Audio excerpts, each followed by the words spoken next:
Call it spring, like everything is new. Тұздың пайдасы.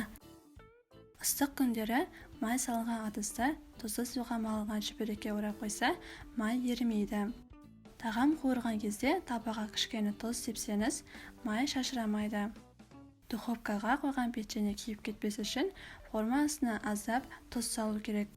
Балдар иісі шыққан балықты тұзы ащы езілген салқын суға салып қойса, жаман иісі кетіп қалады. Балық тазалаған кезде қолды тұзға батырып алу керек. Бұл еңбекті жеңілдетеді. Қабығы жарылған жұмыртқаны тұзды суға салып пісірсе, ақпайды. Овощтағы жәндіктерді тазарту үшін оны пісірер алдында тұзды суға батырып алу керек. Шойын ыдысты татпаса, оны тұз қышқылының әлсіз ерітіндісімен сүртіп кетіруге болады. Кірленген шойын ыдыстарды елеп алынған майда құммен түрлі қағазбен ысып тазалап алып, одан кейін сода қосылған сумен жуу керек. Жаңа сатып алынған шойын табаны пайдаланудан бұрын әуелі қатты жанып тұрған отқа қойып, ішіне тұз салып өртеп алу керек.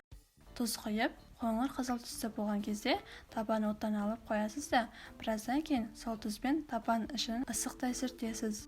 Бұдан кейін табан ішін өсімдік майымен майлап, пешке қойып, әбден қыздырып аласыз. Осылайша қыздырылған табаға тамақ жабыспайтын болады.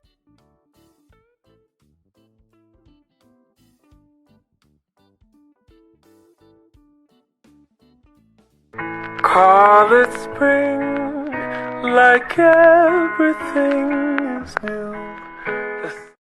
Call it spring, like everything is new. Call it spring, like everything is new.